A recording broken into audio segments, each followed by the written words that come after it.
Hello, and welcome to Andrew Broussard Watercolors.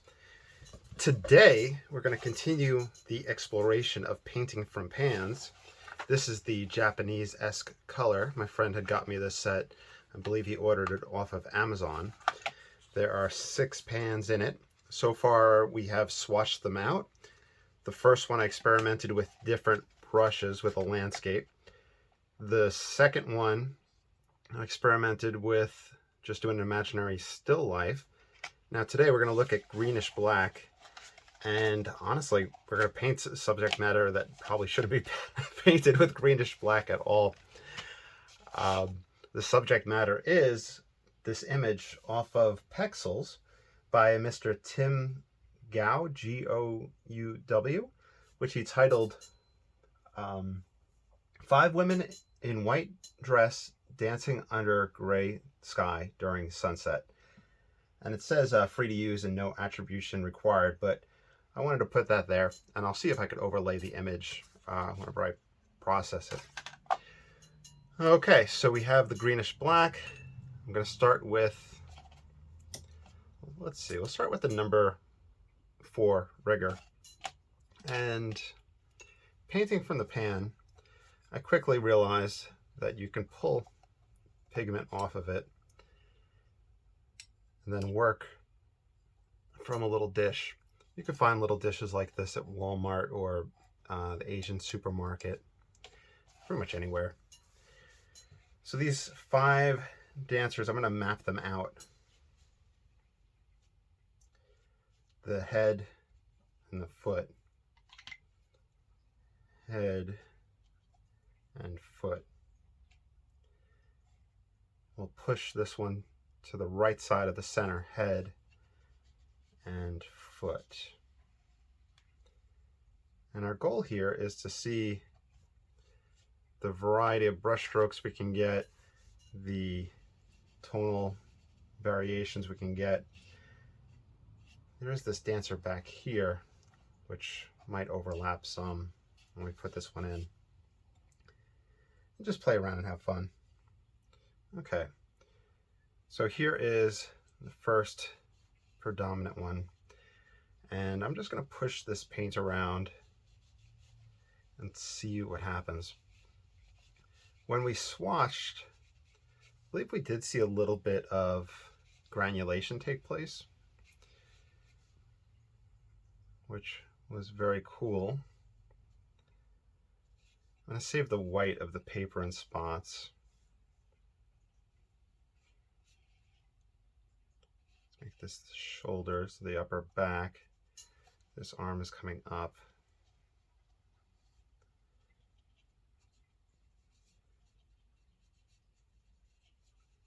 The hand reaching to the sky. So very gestural. A lot of movement. Just exploring what subject matters we can sketch and have fun with this set. I'll probably work my way through all the pans, then work my way back in the other direction. That'll be a long-term experiment. So far, the reaction to the exploration of these pans have been very positive, so I'm excited there. If there's ever anything you want to see me explore, if I can pick it up or place an order for it, I'll try to do that. Hand coming up. This one I'm putting in too dark, I think.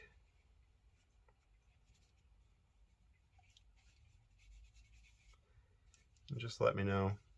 Of course, I have the Patreon if you want to support this channel, and of course you're always welcome to follow along with anything that I do. This hand, perspective wise, this head should have been lower. Let's see how this is at lifting, but the concern would be this, is it's going to take away the feel of the loose nature of the painting. So it lifts some, but I don't think we really want to rely on that. This hand's coming out, up and out. I'll have to get more darker tones in this closer woman, but we'll come back to her as we place it here.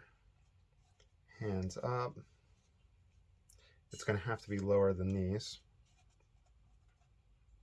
So head has to be lower, hand has to be lower, and then feet are going to be higher. It's mainly just looking at the perspective and how the head, hand, and feet are in relationship to the other objects. And we have this one that is close, swirling dress. Hand comes across, hand comes up.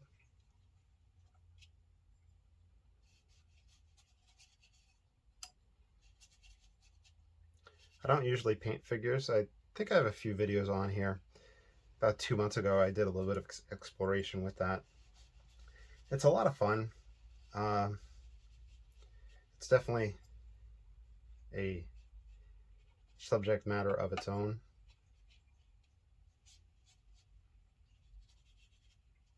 This is another dancer behind, hands up. All right, we have everybody in place. So we'll play around with this color just to see the variation now. I'm going to grab the squirrel mop and we'll put in the gray sky that the photo is titled after.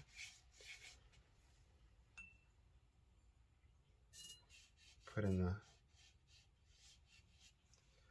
floor that these women are dancing on. Just going sideways for a little dry brush textured effect.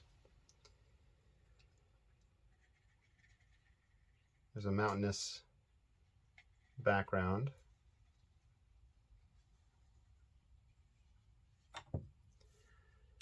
And then from there we could just get a little bit of smooth wash of the water.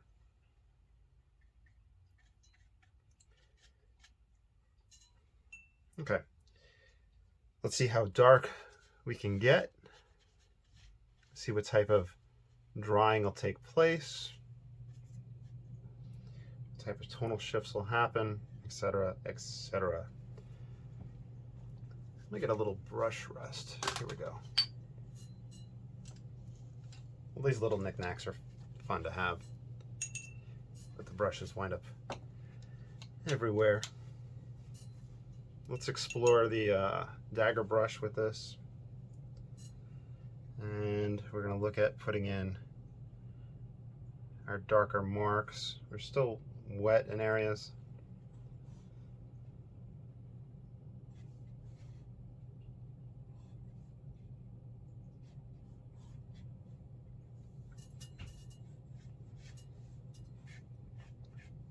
Put in a little bit of shadow. The lack of shadow would probably help make them feel like they're floating, which, you know, you usually don't want with trees, but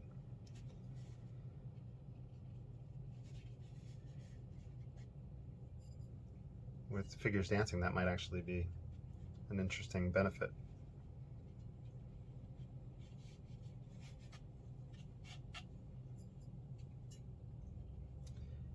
The previous color that I had played with, the previous pan, was yellowish black, and it felt very olive green.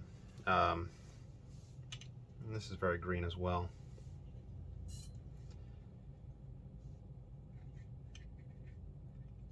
I think pushing this one darker is okay due to the location.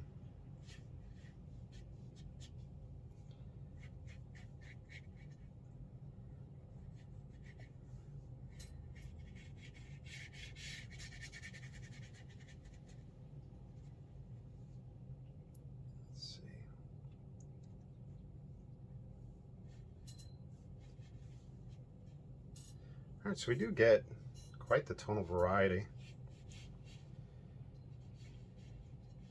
Whether it's aesthetically pleasing or not, that's another matter. But it's definitely a fun color to play with. Let's see.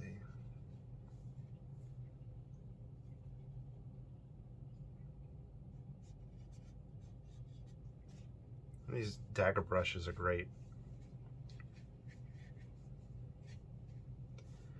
This is the Silver Black Velvet brand. I think Hobby Lobby has their dagger brushes though too, so if you have those places available, there's quite a few options for it.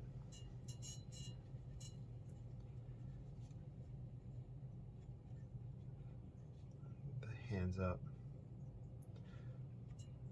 Mark the bottom, shadow the hands. So a lot of movement. Let's go straight from the pan.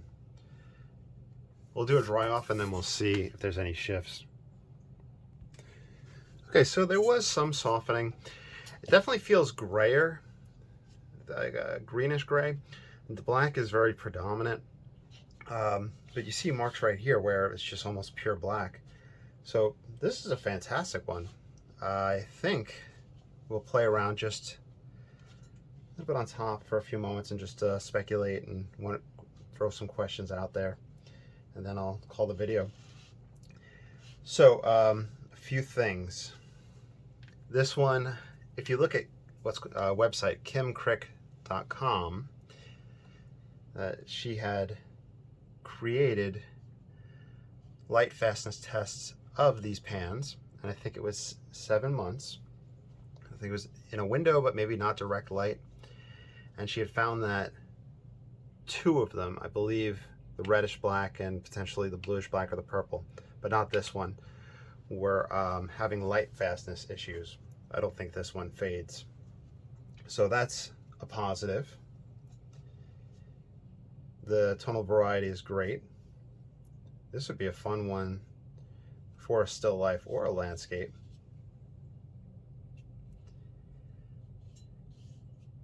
And dry brush, you get some really cool effects over this.